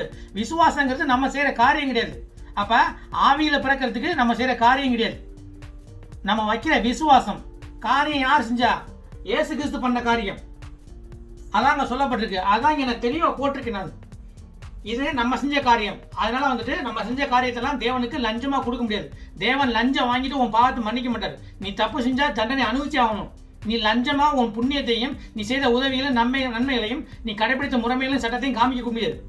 அப்படி லஞ்சமா கொடுத்தா தேவன் வாங்க மாட்டாரு. தேவன் லஞ்சத்தை வாங்க மாட்டாரு, தேவன் பரிதானம் வாங்க மாட்டாரு. ஆனா இங்க நமக்கு வந்துட்டு தேவன் செஞ்ச காரியம் என்ன? குறையில்லாத பழிபொருளா வந்தாரு. தேவன் இந்த உலகத்துல பிறக்கும்போது குறையில்லாத ஒரு பழிபொருளா வந்தாரு. அப்ப இந்த உலகத்தின் பாவத்தை சுமந்து தீர்த்தார். இப்ப புதிய உடன்படிக்கை என்ன சொல்லப்பட்டிருக்கு? இது பாவ மன்னிப்பு உண்டாகும்படி அநேருக்காக சிந்தப்படுகிற புதிய உடன்படிக்கைக்குரிய என்னுடைய ரத்தமாக இருக்கிறார். அப்ப புதிய உடன்படிக்கையை அவர் சிந்துற ரத்தத்து மேலதான் இருக்கு. அவர் சிந்துற ரத்தம் தான் புதிய உடன்படிக்கையே. அப்ப அவர் செய்த காரியம், அவர் நம்மளோட பாவத்தை சுமந்த காரியம், அதுதான் முக்கியம். நம்ம செய்யற புண்ணியம் கிடையாது, நம்ம செய்யற உதவி கிடையாது, நம்ம கடைபிடிக்கிற முறைமை கிடையாது. அப்ப நம்ம செய்யற காரியமும் நம்மளுடைய பங்கும் ஒன்றும் கிடையாது. ஆவியை பெற்றுக்கொள்றதுக்கும் ரட்சிப்பை அடையிறதுக்கும் பரலோகம் போறதுக்கும் பரலோகத்தை காண்றதுக்கும் தேவன் கூட பரலோகத்துல ஒரு பக்கத்துல சேர போட்டு உட்கார்றதுக்கும் நம்ம காரியம் கிடையாது. விசுவாசத்தை கொண்டு தான் நம்ம ரட்சிக்கப்படுறோம். நம்ம தேவன் மேல விசுவாசம் வச்சு நம்ம தேவன்கிட்ட கிருபையை நாடி இருக்கணும். அவர் நம்மளுக்கு இறக்கத்தை காமிச்சு கிருபையை காமிச்சு நம்மளை ரட்சிக்கிறார். இதாங்க சொல்லப்பட்டிருக்க விஷயம். இது புதிய ஏற்பாட்டுல சொல்லப்பட்டிருக்கு. இப்ப அடுத்து, இது உங்களால் உண்டானதல்ல, இது தேவனுடைய ஈவு. இங்க தெளிவா சொல்லப்பட்டிருக்கு, இது உங்களால உண்டானதல்ல. அப்ப நம்ம செய்யக்கூடிய காரியம் கிடையாது, நம்ம செய்யக்கூடிய காரியம் கிடையாது, ஒண்ணுமே கிடையாது. இது தேவனுடைய ஈவுனா தேவன் கொடுத்த பரிசு. தேவன் இது இலவசமா கொடுக்கிறார். தேவன் காசு வாங்க மாட்டாரு, பரிதானம் வாங்க மாட்டாரு, லஞ்சம் வாங்க மாட்டாரு. இலவசம், இலவசம். மனுஷனா பிறந்த எல்லாத்துக்குமே இது இலவசம். நீ வந்துட்டு தேவன் மேல விசுவாசம் வை, அது காரியம் கிடையாது, நீ பண்றது கிடையாது. நீ விசுவாசம் வை, தேவன் மேல நீ விசுவாசம் வை, தேவனை நீ நம்பு. இதான் அவர் சொல்றாரு. டெய்லி வந்துட்டு 5 மணிக்கு எந்திரிச்சு கோயிலுக்கு போக சொல்ல உடனே அவர் அதெல்லாம் கேட்கல. அது உன்னை ரட்சிக்காது, அது முறைமை, அது உன்னை ரட்சிக்காது. தண்ணியில முக்கிய எந்திரிச்சு ஞானஸ்தானம் பெறது வந்துட்டு முறைமை, அது உன்னை ரட்சிக்காது. ஞானஸ்தானங்கிறது பரிசுத்தாவை பெற்றுக்கொள்றது, அது தேவன் மூலமே பெற்றுக்கொள்ளலாம். அதான் பரிசுத்தாவின் முத்திரை. நீ ரட்சிப்பின் சுவிசேஷமாகிய சத்திய வசனத்தை கேட்டு விசுவாசிகளான போது வாக்குத்தத்தம் பண்ணப்பட்ட பரிசுத்தாவினால் அவருக்குள்ள முத்திரைப்படப்பட்டோம். இதாங்க சொல்லப்பட்ட விஷயம். அப்ப விசுவாசம் தான் கேட்கிறாரு, விசுவாசிகளான போது. அப்ப விசுவாசம் தான் கேட்கிறாரு அவரு. இதுதான் ரட்சிப்பின் சுவிசேஷம். அதாங்க சொல்லப்பட்டிருக்க விஷயம். அப்படிங்கும்போது வந்து நல்லா பார்த்துங்க, இது நம்ம செய்யக்கூடிய காரியம் கிடையாது, அவர் பண்ண காரியம். ஆனா தேவன் இதை இலவசமா கொடுக்குறாரு. யாரா இருந்தாலும் கொடுக்குறாரு, யாரு விசுவாசத்திலும் கொடுக்குறாரு. இவன் அவன் கிடையாது, யாரு விசுவாசம் கொடுக்குறாரு. இதான் சொல்லப்பட்டிருக்க விஷயம். இப்ப அடுத்து, ஒருவரும் பெருமை பாராட்டாதபடிக்கு இது கிரியைகளினால் உண்டானதல்ல. இங்க தெளிவா சொல்லப்பட்டிருக்கு, ஒருவரும் பெருமை பாராட்டாதபடிக்கு இது கிரியையினால் உண்டானதல்ல. அப்ப எந்த விதமான காரியம் கிடையாது. இப்ப நான் வந்து இதை செஞ்சுட்டேன் அப்படின்னு சொல்லிட்டு நீ பெருமை பண்ணிக்க முடியாது. தேவன் செஞ்ச காரியத்தை நீ விசுவாசிக்கனால தான் நீ அங்க போக முடியும். நீ செஞ்ச காரியத்தினால நீ போக முடியாது, நம்ம செஞ்ச காரியத்தினால போக முடியாது. அதான் இங்க தெளிவா சொல்லப்பட்டிருக்கு. நீ சட்டத்தை கடைபிடி, முறைமையை கடைபிடி, புண்ணியம் பண்ணு, உதவி பண்ணு, அடுத்த மேல அன்பாயிரு, எல்லாமே செய்யு. அது வந்து உன்னை ரட்சிக்காது. ஆனா அது வந்துட்டு அடுத்த மேல அன்பா இருக்கிறதுக்காண்டி, நீ கடவுள் மேல அன்பா இருக்கிறதுக்காண்டி நீ பண்ணக்கூடிய விஷயங்கள் அது. அது உன்னை ரட்சிக்காது. தேவன் மட்டும்தான் உன்னை ரட்சிக்க முடியும். எல்லாமே தேவனோட காரியம். தேவனோட காரியத்து மேல விசுவாசம் வச்சு அந்த ரட்சிப்பை பெற்றுக்கொள், அவ்வளவுதான். அது இலவசமா பரிசா கொடுக்குறாரு, அது கிருபையா கொடுக்குறாரு. அதாங்க சொல்லப்பட்டிருக்கு, கிருபையினாலே விசுவாசத்தை கொண்டு ரட்சிக்கப்பட்டீர்கள். இது உங்களால் உண்டானதல்ல, இது தேவனுடைய ஈவு. இப்ப நம்மளால உண்டானதல்ல, தேவன் கொடுத்த ஈவுனா தேவன் கொடுத்த பரிசு, இலவச பரிசு. தேவன் இதை இலவசமா பண்ணி கொடுத்து போயிருக்காரு. தேவன் இந்த காரியம் பண்ணது இலவசமா பண்ணி கொடுத்துருக்காரு நமக்கு. இயேசு கிறிஸ்து வந்து இந்த உலகத்துக்கு இது இலவசமா பண்ணி கொடுத்து போயிருக்காரு. நம்ம தான் அவர் மேல விசுவாசம் வச்சு அவரை நம்மளுடைய பாவத்துக்கு மீட்பராகவும் ரட்சனை ஏற்றுக்கொள்ளணும். இதாங்க சொல்லப்பட்டிருக்க விஷயம். இப்ப நம்ம மீதி இருக்க வசனத்துக்கு வருவோம். மாம்சத்தினால் பிறப்பது மாம்சமாயிருக்கும், ஆவியினால் பிறப்பது ஆவியாயிருக்கும். இப்ப இங்க 2 விஷயம் சொல்லப்பட்டிருக்கு. மாமிசத்தில் பிறந்தது மாமிசமா இருக்கும், ஆவியில் பிறந்தது ஆவியா இருக்கும். இப்ப முதல் விஷயம், மாமிசத்தில் பிறந்தது மாமிசமா இருக்கும். இப்ப ஒரு எடுத்துக்காட்டா என்ன சொல்றேன், இப்ப நான் மாமிசத்தில் தான் பிறந்தேன், எனக்கு பிறக்கிற குழந்தையும் மாமிசமா தான் இருக்கும். இது முடிஞ்சு போச்சு. இப்ப ஆவியில் பிறப்பது ஆவியா இருக்கும். அதுக்கு எடுத்துக்காட்டு எங்க இருக்குன்னா, எல்லாம் யோவான் அதிகாரம் 1 வசனம் 12-13 சொல்லப்பட்டிருக்க விஷயம். ஆனா நம்ம 10ல இருந்தே பார்ப்போம். அவர் உலகத்தில் இருந்தால் உலகம் அவர் மூலமாய் உண்டாயிற்று, உலகமோ அவரை அறியவில்லை. இங்க அவர்னு யார் சொல்லப்பட்டிருக்குன்னா இயேசு கிறிஸ்து தான் சொல்லப்பட்டிருக்கு. ஏன்னா அவர் உலகத்தில் இருந்தார். அப்ப இயேசு கிறிஸ்து இந்த உலகத்துல பிறந்தாரு, உலகம் அவர் மூலமா உண்டாயிற்று. அப்ப இந்த உலகத்தை படைத்ததே இயேசு கிறிஸ்து தான், சரிங்களா? உலகமோ அவரை அறியவில்லை. அப்ப இயேசு கிறிஸ்து பிறக்கும் போது அவர் அறியவில்லை உலகம். அதான் அங்க சொல்லப்பட்டிருக்கு. அப்ப தேவனே தான் படைத்த இந்த உலகத்துல மனுஷனா பிறக்கிறாரு. அவர் படைத்த உலகத்துல அவர் பிறக்கும் போது இந்த உலகம் அவர் அறிஞ்சுக்கல. அதான் அங்க சொல்லப்பட்டிருக்க விஷயம். இப்ப அடுத்து, அவர் தமக்கு சொந்தமானதிலே வந்தால் அவருக்கு சொந்தமானவர்களோ அவரை ஏற்றுக்கொள்ளவில்லை. அப்ப இயேசு கிறிஸ்து தான் படைச்ச தனக்கு சொந்தமான உலகத்துல தான் வராரு. அவருக்கு சொந்தமான நம்ம தான் அவரை ஏற்றுக்கொள்ளவில்லை. இன்னைக்கு எத்தனை பேர் இவ்வளவு பெரிய காரியம் பண்ணி வச்சுட்டு போயிட்டு 2000 வருஷம் அவரை ஏற்றுக்கொண்டோமா? நம்ம இன்னைக்கு எத்தனை பேர் இயேசு கிறிஸ்துவை உங்களுடைய பாவத்துக்கு ரட்சகராக மீட்பராக ஏற்றுக்கொண்டீங்க? எல்லாம் இன்னைக்கு அவன் பண்ற புண்ணியத்தையும் காரியத்தையும் நன்மையும் அவன் கடைப்பிடிக்கிற முறைமையும் சட்டத்தை தான் நம்பி இருக்கீங்க. எத்தனை பேர் ஏற்றுக்கொண்டீங்க இன்னைக்கு? நானே கேட்கிறேன் உங்களை தெளிவா. சரி, ரைட். இப்ப அடுத்து அவருடைய நாமத்தின் மேல் விசுவாசம் உள்ளவர்களாம் அவரை ஏற்றுக்கொண்டவர்கள் எத்தனை பேர்களோ அத்தனை பேர்களும் தேவனுடைய பிள்ளைகள் ஆகும்படி அவர்களுக்கு அதிகாரம் கொடுத்தார். இங்க தெளிவா சொல்லப்பட்டிருக்கு, அவருடைய நாமத்தின் மேல் விசுவாசம் உள்ளவர்களாய் அவரை ஏற்றுக்கொண்டவர்கள் எத்தனை பேர்களோ. அப்ப இயேசு கிறிஸ்துவோட பேர்ல அவரை விசுவாசித்து ஏற்றுக்கொண்டவர்கள் எத்தனை பேர்களோ. அப்படின்னா இவன் அவன் கிடையாது. இயேசு கிறிஸ்து எல்லா பேருக்கும் தான் வந்தாரு. யார் யாரெல்லாம் இயேசு கிறிஸ்துங்கிற பேர்ல விசுவாசம் வைத்து அவரை மீட்பராக ரட்சகராக ஏற்றுக்கொண்டார்களோ அவர்கள் எல்லோரும் அத்தனை பேர்களும் தேவனுடைய பிள்ளைகளாகும்படி அவர்களுக்கு அதிகாரம் கொடுத்தார். அப்படி ஏற்றுக்கொண்டோம்னா அவங்களுக்கெல்லாம் தேவனுடைய பிள்ளையாகிறதுக்கு உண்டான அதிகாரத்தை நம்ம கொடுத்துருக்காரு. இப்ப நம்ம அவர் மேல விசுவாசம் வைத்து அவரை மீட்பராக ஏற்றுக்கொள்ளும் போது தேவனுடைய பிள்ளையாகிறதுக்கு நமக்கு அதிகாரம் அவர் கொடுத்துருக்காரு. யாரு கொடுத்தா? அவர் தான் கொடுத்தாரு. சரிங்களா? இப்ப அதை சொல்லிட்டு அவர் என்ன சொன்னாரு பார்ப்போம். அவர்கள் இரத்தத்தினால் ஆவது மாம்ச சித்தத்தினால் ஆவது புருஷனுடைய சித்தத்தினால் ஆவது பிறவாமல் தேவனாலே பிறந்தவர்கள். இப்ப இங்க 3 காரியம் சொல்லி இருக்கு. அந்த 3 காரியத்தினால பிறக்கல, தேவனால பிறந்தவங்க சொல்லிருக்கு. அப்ப அந்த 3 காரியம் என்ன சொன்னா, ரத்தத்தினால பிறக்கல ஒண்ணு, ரெண்டாவது மாமிச சித்தம் சொல்லியிருக்கு, அதனாலயும் பிறக்கல, மூன்றாவது புருஷனோட சித்தம். அப்பனா நம்ம செய்யக்கூடிய காரியங்கள், நம்ம செய்யக்கூடிய காரியங்களாலும் பிறக்கல, ரத்தத்தினாலும் பிறக்கல, மாமிசத்தினாலும் பிறக்கல. அப்ப தேவனால் பிறந்தவர்னா அப்ப ஆவியில பிறக்கிறதா சொல்லப்பட்டிருக்கு விஷயம். அப்ப ஆவியில பிறக்கிறது தேவனால் பிறந்தவர்கள். அங்க ஆவியில பிறந்தா தேவனுடைய பிள்ளை ஆக முடியும். இதாங்க சொல்லப்பட்டிருக்கு. அப்ப நம்ம தேவன் மேல விசுவாசம் வைத்தாலே பரிசுத்தாவியை பெற்றுக்கொள்ள முடியும். பரிசுத்தாவின் முத்திரையை பெற்றுக்கொள்ள முடியும். பரிசுத்தாவியை பெற்றுக்கொண்டாலே அதான் மறுபிறப்பு, அதான் ஆவியில் பிறக்கிறது. இதாங்க சொல்லப்பட்டிருக்க விஷயம். அப்ப இந்த ஒரு விஷயத்திலேயே எல்லாமே இருக்கு. இப்ப எந்தெந்த விஷயம் கிடைக்குது பாருங்க. தேவனாய இயேசு கிறிஸ்துவை மீட்பராக ரட்சகராக நம்மளோட பாவத்துக்கு ஏற்றுக்கொள்ளும் போது அந்த ஒரு காரியத்து மேல நம்ம விசுவாசம் வைக்கும் பொழுது என்ன நடக்குதுன்னா நமக்கு பரிசுத்தாவி கிடைக்குது, பரிசுத்தாவின் முத்திரை கிடைக்குது. பரிசுத்தாவை பெற்றுக்கொள்ளணும், அதான் ஞானஸ்தானம். இப்ப பரிசுத்தாவை பெற்றுக்கொள்ளும் போது அதுதான் மறுபடியும் பிறக்கிறது, அதான் ஆவியில பிறக்கிறது. அப்ப இது எல்லாமே வந்துட்டு ஒரே காரியத்தில் அடங்குது. எல்லாமே தனித்தனி கிடையாது, எல்லாம் ஒரே காரியத்தில் அடங்குது. ஒரு தடவை அவர் மேல விசுவாசிக்கும் போது அட்ட டைத்தில் நம்ம எல்லாத்தையுமே பெற்றுக்கொள்ள முடியும். இப்ப மீதி இருக்க வசனமான யோவான்ல அதிகாரம் 3 வசனம் 6ல இருந்தே பார்ப்போம். மாம்சத்தினால் பிறப்பது மாம்சமாயிருக்கும், ஆவியினால் பிறப்பது ஆவியாயிருக்கும். இங்க தெளிவா சொல்லப்பட்டிருக்கு, மாமிசத்துல பிறக்கிறது மனுஷனால பிறக்கிறது, ஆவியில பிறக்கிறதுனா தேவனால பிறக்கிறது. அதான் அங்க சொல்லியாச்சு. இப்ப அடுத்து நீங்கள் மறுபடியும் பிறக்க வேண்டும் என்று நான் உனக்கு சொன்னதை குறித்து அதிசயப்பட வேண்டாம். நீங்க எல்லாரும் மறுபடியும் பிறக்குன்னு சொல்லி நான் சொன்னேன்ல, அதை நினைச்சு நீங்க ஆச்சரியப்பட வேண்டாம் அப்படின்னு சொல்லிட்டு அவர் இன்னொரு உதாரணம் சொல்றாரு. காற்றானது தனக்கு இஷ்டமான இடத்திலே வீசுகிறது, அது சத்தத்தை கேட்கிறாள், ஆகிலும் அது இந்த இடத்திலிருந்து வருகிறது என்றும் இந்த இடத்திற்கு போகிறது என்றும் உனக்கு தெரியாது. இப்போ காத்தை வச்சு இன்னொரு ஒப்புமையை சொல்றாரு.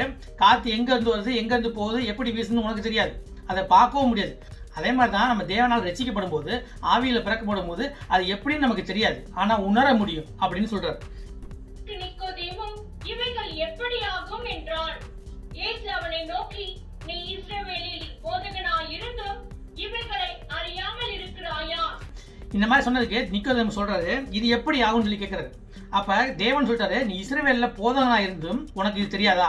அப்ப இஸ்ரவேல்ல போதகனா இருந்துன்னா நீ வந்துட்டு ஏற்கனவே உனக்கு சொல்லப்பட்டிருக்கு, எசேக்கியேலயும் சொல்லப்பட்டிருக்கு, எரேமியால சொல்லப்பட்டிருக்கு. அதெல்லாம் படிச்சு தானே நீ மத்தவங்களுக்கு சொல்லி கொடுக்குற. ஆசிரியனா இருக்க, போதகனா இருக்க, உனக்கே தெரியலனா நீ சொல்லி கொடுக்குற மாணவன் எப்படி இருப்பான்? அடுத்தவனுக்கு போதிக்கிற, சொல்லி கொடுக்குற ஒரு பொறுப்புல இருக்க, உனக்கே அது தெரியலனா உனக்கு மாணவனா இருக்கவனுக்கு எப்படி தெரியும்? அதான் பழைய ஏற்பாட்டுல எரேமியால சொல்லப்பட்டிருக்கு, எசேக்கியேல சொல்லப்பட்டிருக்கு, ஏசாயாலும் சொல்லப்பட்டிருக்கு.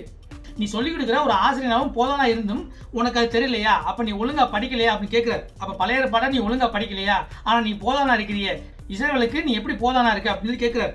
இப்ப அடுத்து, மெய்யாகவே மெய்யாகவே நான் உனக்கு சொல்லுகிறேன், நாங்கள் அறிந்திருக்கிறதை சொல்லி நாங்கள் கண்டதை குறித்து சாட்சி கொடுக்கிறோம், நீங்களோ எங்கள் சாட்சியை ஏற்றுக்கொள்ளுகிறதில்லை.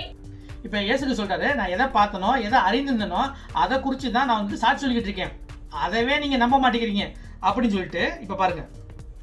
பூமி கடுத்த காரியங்களை நான் உங்களுக்கு சொல்லியும் நீங்கள் விசுவாசிக்கவில்லையே, பரம காரியங்களை உங்களுக்கு இப்ப கடவுள் சொல்றாரு, பூமியில் நடக்கிற விஷயத்த உங்களுக்கு சொல்லும் போதே உங்களுக்கு வந்து புரிய மாட்டேங்குது. இப்ப பரலோகத்தில் இருக்கிற விஷயத்த நான் சொன்னேன்னா உங்களுக்கு எப்படி புரியும்?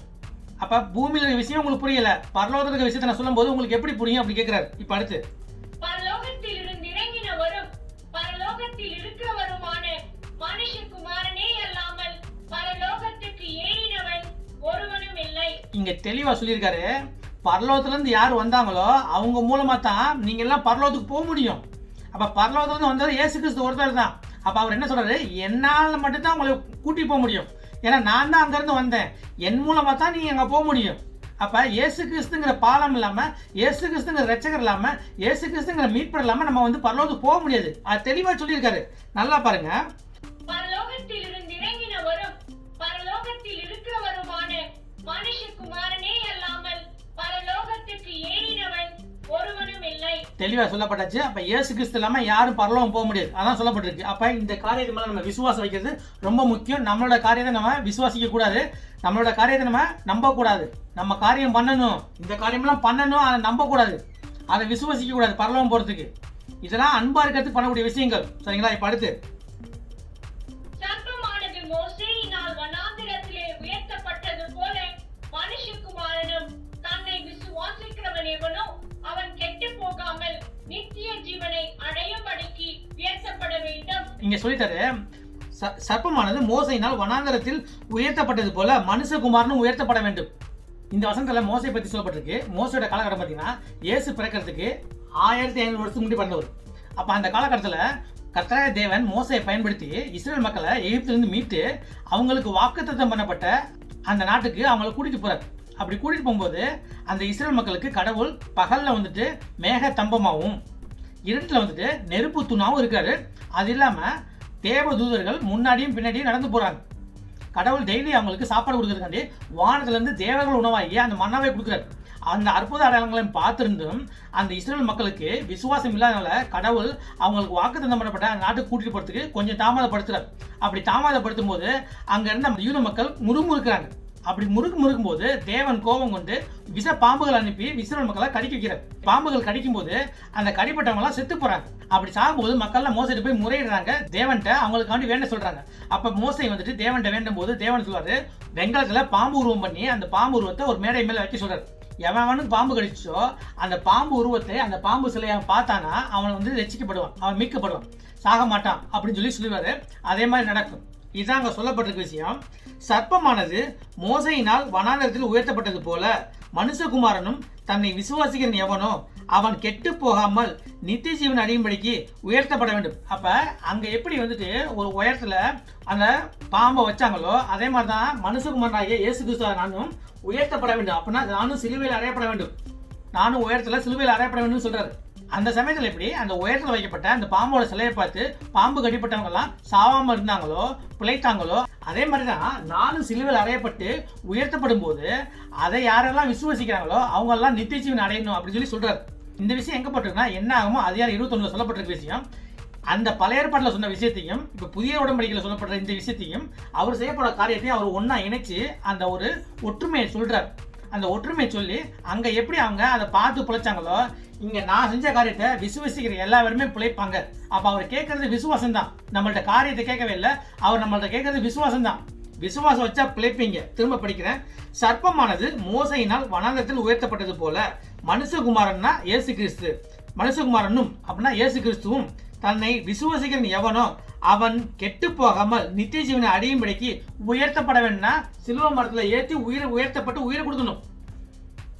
அப்ப நமக்கெல்லாம் வந்துட்டு நித்திய ஜீவனை கொடுக்கறதுக்காண்டி தான் அவர் வந்துட்டு சிலுவையில் அறையப்பட்டிருக்காரு சொல்லப்பட்டிருக்க விஷயம். இதான் அங்க சொல்லப்பட்டிருக்கு. அதை சொல்லிட்டு இப்ப இந்த வசனத்தை பாருங்க. தேவன் தம்முடைய ஒரே பேரான குமாரனை விசுவாசிக்கிறவன் எவனோ அவன் கெட்டு போகாமல் நித்திய ஜீவனை அடையும்படிக்கு அவரை தந்தருளி இவ்வளவாய் உலகத்தில் அன்பு கூர்ந்தார். இப்ப இங்க தேவன்னா தந்தை சொல்லப்பட்டிருக்கு, தன்னோட ஒரே பேரான குமாரன்னா இயேசு கிறிஸ்து சொல்லப்பட்டிருக்கு. விசுவாசிக்கிறவன் எவனோ, அப்ப இயேசு கிறிஸ்துவை யாரெல்லாம் விசுவாசிக்கிறாங்களோ அவன் கெட்டு போகாமல் நித்திய ஜீவனை அடையும்படிக்கு, அப்ப இயேசு கிறிஸ்துவை விசுவாசிச்சா அவங்க எல்லாம் கெட்டு போகாமல் நித்திய ஜீவனை அடையும்படிக்கு அவரை தந்தருளி, அப்படின்னா இயேசு கிறிஸ்துவை தந்தருளி இவ்வளவாய் உலகத்தில் அன்பு கூர்ந்தார். அப்ப தேவன் இந்த மாதிரி உலகத்தை நேசிச்சார். அப்ப தந்தையாய தேவன் இந்த உலகத்து மேல வச்சிருந்த அன்புனால இந்த உலகத்தையே பாவத்திலிருந்து ரசிக்கிறதுக்காண்டி தன்னோட ஒரே பேரான குமாரனை பலியாக கொடுத்துருக்காரு. இப்படி பலியாக கொடுத்த தன் மகன் மேல யாரெல்லாம் விசுவாசம் வச்சாங்களோ, யாரெல்லாம் நம்புனாங்களோ அவங்களுக்கு நித்தியஜீவனை கொடுக்குறாரு. இப்படிதான் சொல்லப்பட்டிருக்க விஷயம். அப்ப தந்தையோட திட்டம், எண்ணம், சித்தம் என்னன்னா இந்த உலகத்தையே பாவத்திலிருந்து நீக்கிறதுக்காண்டி தன்னோட ஒரே பேரான குமாரனை பலி பொருளா கொடுக்குறாரு. ஸோ தந்தையோட திட்டத்தை என்னத்தையும் அறிஞ்ச மகனாகிய இயேசு கிறிஸ்து இந்த உலகத்தில் பிறந்து பாவம் இல்லாமல் வாழ்ந்து எந்த விதமான குறையில்லாமல் ஒரு குறையில்லாத பழிபொருளாக இருந்து இந்த உலகத்தோட பாவத்தெல்லாம் சுமந்து அதுக்குள்ள தண்டனையை அனுபவிச்சு அவர் தன் உடம்பையும் உயிரையும் கொடுத்து ரத்தத்தை சிந்தி நம்ம பாவத்தையெல்லாம் வந்துட்டு அவர் சுமந்து தீர்த்தார். இயேசு கிறிஸ்து அதை செயலில் செய்து முடித்துட்டார். அப்படி செயலில் செஞ்சு முடிச்சதை நம்ம விசுவசிக்கும் போது பரிசுத்தாவி தான் அதுக்கு வந்துட்டு முத்திரை போடுறார். நமக்கு முத்திரை போட்டு நமக்கு ஒரு அச்சாரம் கொடுக்குறாரு, ஒரு நிச்சயத்தை கொடுக்குறாரு. ஆவி இல்லாம இருக்க நம்ம ஆவியில பிறக்க வைக்கிறது. இதான் மறுபிறப்புன்னு சொல்லப்பட்டிருக்க விஷயம். அப்ப இங்க தந்தையோட வேலையும் இருக்கு, மகனோட வேலையும் இருக்கு, பரிசுத்தாவியோட வேலையும் இருக்கு. இப்ப தந்தை நினைச்சதை மகன் செய்து முடித்தார். மகன் மேல நம்ம விசுவாசம் வச்சா பரிசுத்தாவி நம்மளோட மீட்புக்கும் ரட்சிப்புக்கும் ஒரு உத்தரவாதம் கொடுக்குறாரு, ஒரு அச்சாரம் கொடுக்குறாரு. அதான் அங்க சொல்லப்பட்டிருக்க விஷயம். அதான் நீங்க எழுதி போட்டிருக்கேன். அப்ப நம்ம இயேசு கிறிஸ்துவை ஏற்றுக்கொண்டாலே நம்ம பரிசுத்தாவியை பெற்று மறுபடியும் பிறக்க முடியும். அப்படி மறுபடியும் பிறக்கிறது தான் ஆவியில பிறக்கிறது. அப்ப ஆவி உயிர்ப்பிக்கப்படணும். அப்ப நம்ம பிறக்கும் போது ஆவி செத்து போயிருக்கு, இந்த மாதிரிதான் ஆவி உயிர்ப்பிக்கப்படுது. சரிங்களா? இப்ப அடுத்து புதிய படைப்புனா பிறக்கும் போது ஆவி இல்லாம பிறக்கிறோம். இப்ப ஆவியை பெற்று நல்லா நம்ம புதிய படைப்பு வரோம். அதான் புதிய படைப்பு. அப்ப தேவனால் பிறந்தவர்கள்னா தேவனோட ஆவியினால நம்ம மறுபடியும் பிறக்கிறோம். அதான் தேவனால் பிறந்தவர்கள்.